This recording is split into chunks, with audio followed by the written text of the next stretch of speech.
أعوذ بالله من الشيطان الرجيم بسم الله الرحمن الرحيم وأقيموا الصلاة وآتوا الزكاة وما تقدموا لأنفسكم من خير تجدوه عند الله إن الله بما تعملون بصير صدق الله العلي العظيم.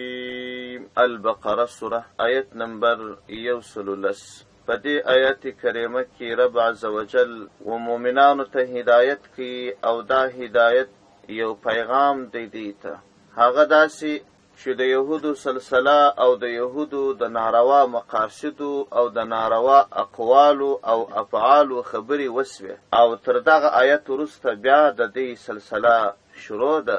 رب عز وجل خپلو بندگانو ته فرمایي چې د دې دغه اقوال او اعمال خو دي، البته دغه د دې اقوال او اعمال دي تاسو د خپلو مقاصدو وانړئ. تاسو مقاصد پر یو الله ایمان، المنځونه کول، زکاتونه ورکول او د الله عز وجل څخه د ثواب طلبول دي. تاسو پر د خپل مقصد اعلی باندې ثابت ووسیږئ. دا چې دی څه کړی دي یا څه کوي یا څه وایي یا څه اراده لري دوی پرېږده او خپل اعمال یې پرېږده. الله عز وجل به د هر فرد سره جلا حساب وکړي. دا هدایت سره د دې پیغام الله جل جلاله خپلو بندګانو ته ښیي.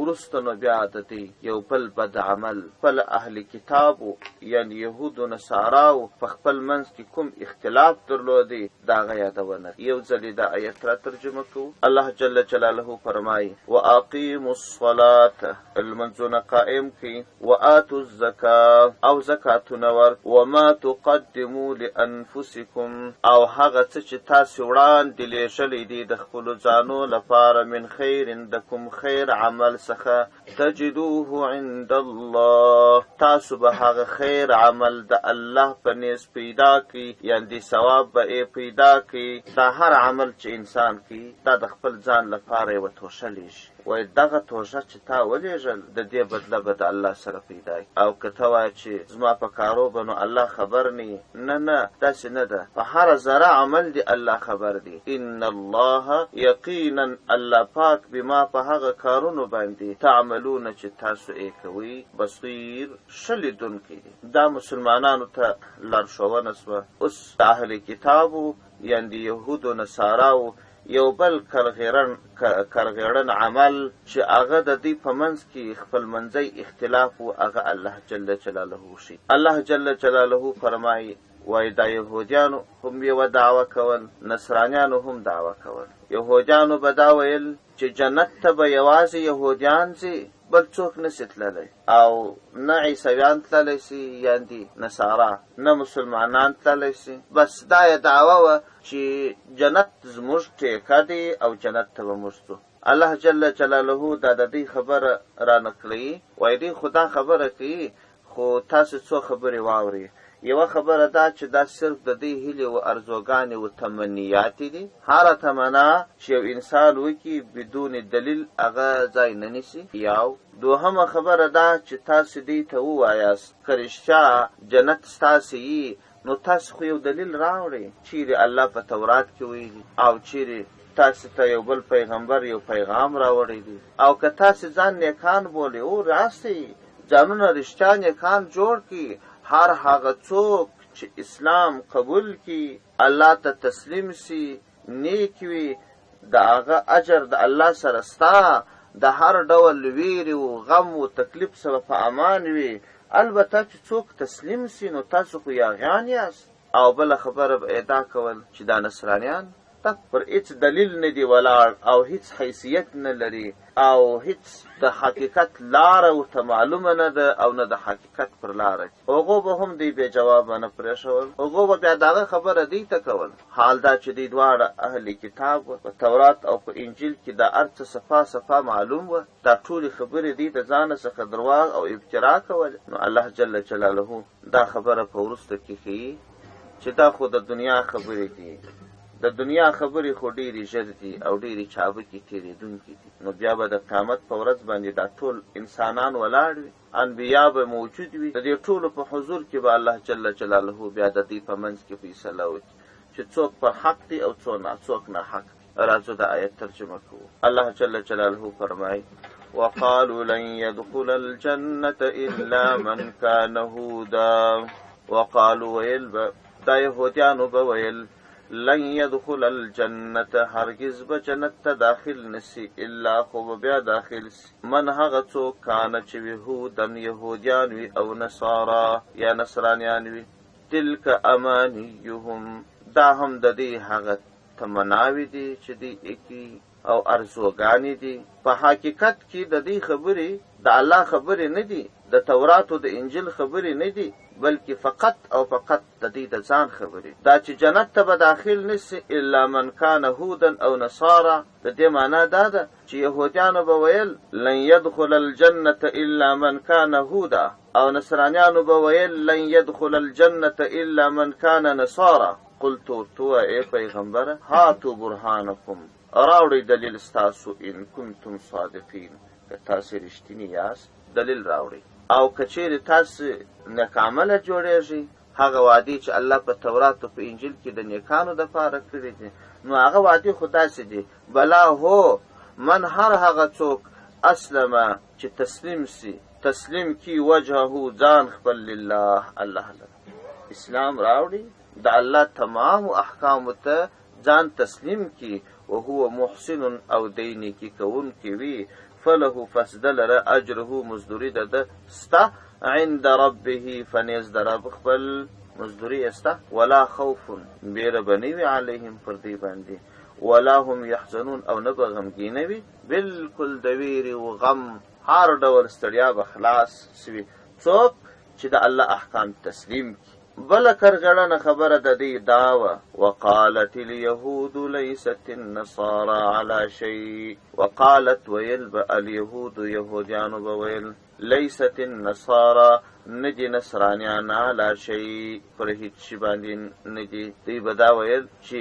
نصرانيان پر هیڅ حقیقت ندي ولاړ ځکه دی په موسی عليه السلام باندې کافران او خبره دا هم ده وهم يتلون الكتاب وقالت اليهود ليست النصارى على شيء نصرانيان دا پر هیڅ حقیقت ندي بنا وقالت النصارى او ندي نصرانيان هغه بیا دا ویل نصرانيان ندي على شيء پر هیڅ شي باندې د دې دوه مطلب کېدلی یو مطلب دا وقالت اليهود ليست النصارى على شيء نصرانيان دا پر هیڅ حقیقت ولاړ ندي ځکه وای دی زموږ پیغمبر موسی علیه السلام نه مني دغه دین نه مني او وقالت النصارى ليست اليهود على شيء ندي نصرانیان پر هیڅ حقیقت ځکه عیسویانو به ویل چې دی زموږ پیغمبر عیسی علیه السلام نه مني احکام یې نه مني یو مطلب ادا دوهم مطلب ادا دی وقالت اليهود یهودیانو به ویل ليست النصارى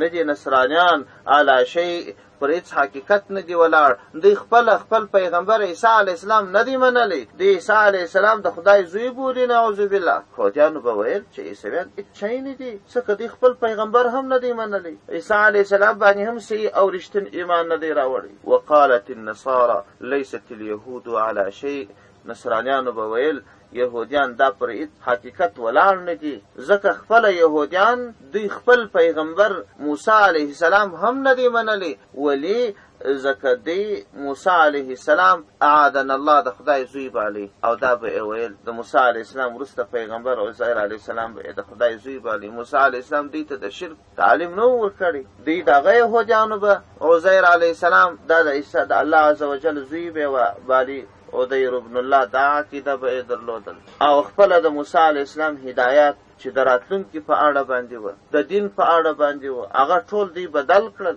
الله جل جلاله فرمایي وهم یتلون الکتاب، او دوی دواړو کتاب هم لواستی، دواړه اهل کتاب. کذالک قال الذین، کذالک په همدغه ډول باندې قال ویل به الذین هغه کسانو لا یعلمون چې دوی نه پوهېدل چې هغه مشرکان و. دوی خو پوهان و، اهل کتاب و، البته هغه کسان چې بې علمه و هغو به هم خبرې کولې مثل قولهم، په مثال د قول د دوی. دا به ویل چې دا یهودیان دا هېڅ شی نه دي، نصرانیان هېڅ شی نه دي، او موږ پر حقیقت باندې ولاړ یو. الله جل جلاله فرمایي فالله یحکم بینهم، الله جل جلاله به حکم وکړي د دوی په منځ کې یوم القیامت، په ورځ د قیامت باندې، فیما کنتم، په هغه اختلافاتو کې، په هغه خبرو کې، کانو چې دی فیه، په هغه کې یختلفون، اختلاف کوي. په څه کې چې دی اختلاف کاوه، د دې په اړه به الله جل جلاله د قیامت په ورځ باندې صحیح فیصله وکړي. بیا به معلومه شي چې څوک پر حق دی او څوک پر باطل دی. ومن اظلم ممن منع مساجد الله، مساجد الله ان یذکر فیها اسمه وسعى فی خرابها. د دې آیت کریمه په شان نزول کې بېلابېلې خبرې سوي دي، خو حکم یې واضح. شان نزول کې یوه خبره دا سوې ده چې یهودیان دا هغه بد خلک و چې د الله عز وجل درېیمه سپېڅلې بیت المقدس یې ونړاوی. ډېر بد اعمال د یهودیانو کړي. بعضې یهودیانو مستقیما بیت المقدس ونړاوی، بعضې یهودیان داسې سوه چې د دوی د بدو اعمالو په وجه باندې پر دوی باندې یو ظالم باچا بخت نصر مسلط سو، او دا بیت المقدس یې ټوټه ټوټه کړي، لوټې لوټې کړي. د دوی بد اعمال و چې د دې سبب سوه چې یو ظالم باچا الله ورباندې مسلط.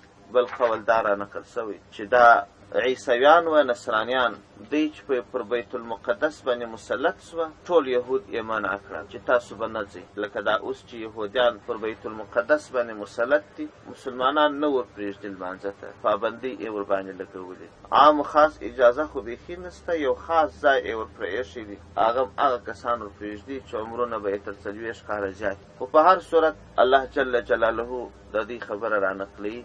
عیسویانو بیا داسې پر یهودیانو بندیز لګولی و، لمانځه ته یې نه پرېښول. یو بل قول دا راغلی دی چې منافقینو مسجد ضرار په مدینه منوره کې جوړ کړي د دې دپاره چې نور مسلمانان د نبوي مسجد څخه راوګرځي، او هلته دوی د منافقت مجلسونه جوړ کړي. وروسته د هغه بیان بیا راځي، خو د ټولو د شان نزولونو څخه چې سره راجمع کړي چې هر یو یې شان نزول سي، حکم دا واضح دی چې الله جل جلاله دا خبره کوي چې د الله مساجد چې پر مځکه باندې دي، د دې څخه چې څوک په هره طریقه باندې خلک راګرځي، یا مسجد نړوي، یا یې په خوله منع کوي، او یا داسې یو طریقه جوړوي چې خلک مسجد ته ولاړ نسي، تر دې لوی ظالم نسي. سره د دې چې مسلمانانو ته الله جل جلاله د یهودو د نصاراو په پرتله یو امتیاز ورکړی و. هغه امتیاز دا و چې د دوی لمونځ بې له معبده نه صحیح کېدی، حتما به دوی په خپله کلیسا کې لمونځ کاوه. که به کلیسا نه وای، بل ځای د دوی لمونځ نه و. د دوی لمونځ رکوع هم نه درلوده، د دوی لمونځ په جماعت هم نه کېدی، د دوی لمونځ د باندې هم نه کېدی. نو ځکه بعضې وخت به چې صحابه سفر کاوه، نو وخت به یې د هغسې نه تېراوی، چاودس به یې درلودی، پر دې خپله دابه یا اوښ یا خر پر دې باندې به پور و، په دا رفتار کې به یې نفل کول.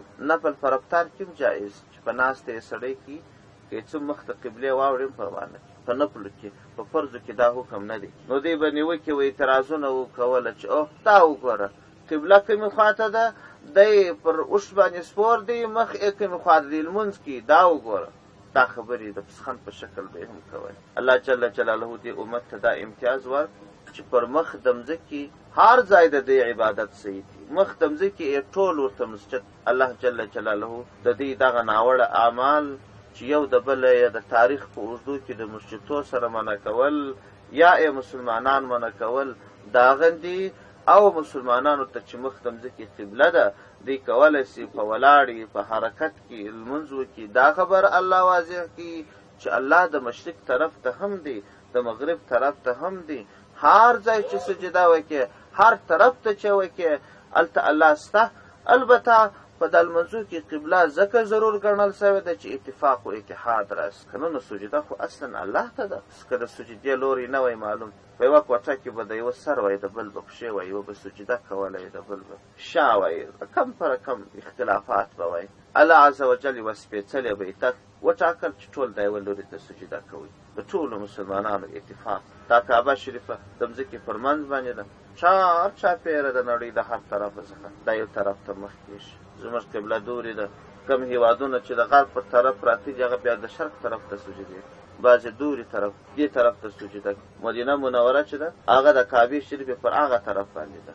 نو ځکه د مدینه منوره کې چې لمونځ کېږي نو طرف ته د جنوب کېږي، او کم هېوادونه چې د کعبې شریفې جنوب طرف ته پراته دي هغه شمال ته سجده. خو چار چاپېره پر ټوله مځکه کې کعبې شریفې ته سجدې کېږي. راځو د آیتونه ترجمه کوو. الله جل جلاله فرمایي ومن اظلمو، څوک به ډېر ظالم وي، ممن تر هغه چا منع چې منع کي مساجد الله د الله مسجدونه، ان د دې څخه یذکره چې ذکر وکړل سي فیها په دې مساجدو کې اسمه د نامه د الله، وسعى کوشش فی خرابها، په خراب کې د دې مساجد بس کوشش کی چې څه رقم دغه مسجد خراب سي، ځینې د نړولو کوشش کی او ځینې د دې کوشش کی چې عبادت پکښې کم سي او معطله سي. الله جل جلاله فرمایي اولئک دغه کسان چې دي ما کان نشای لهم دی لره ان یدخلوها، چې دې مساجدو ته داخل سي الا خائفین، مگر نه بیریدونکي. د دې معنا دا ده چې ای مؤمنانو اخیفوهم بالجهاد فلا يدخلها احدا آمنا، دی په جهاد سره وبېروئ چې بیا و دې مساجدو ته په امن داخل نسي، د وهم او د لړز په صورت کې وي.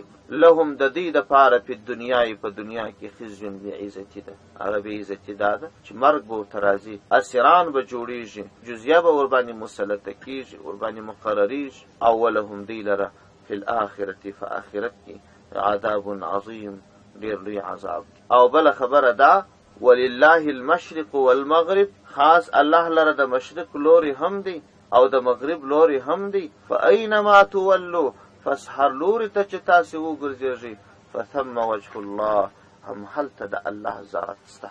ان الله بېشک الله پاک چې دی واسع، پراخ قدرت او پراخ علم، پراخ روزي ورکوونکی دی، عالم زیات علم لرونکی دی. واسع د الله فضل زیات دی، معنا یې دا د یسع فضله کل شی، د الله عز وجل فضل هر شي ته رسېدلی او پر هر شي چاپېره دی. او الله داسې ذات دی علیم، زیات علم لرونکی دی، یعنی دا چې ذره شی هم د الله عز وجل د علم څخه نه دی، وتلی پر ټولو باندې الله عز وجل علم لري. سبحان ربك رب العزة عما يصفون، سلام على المرسلين والحمد لله رب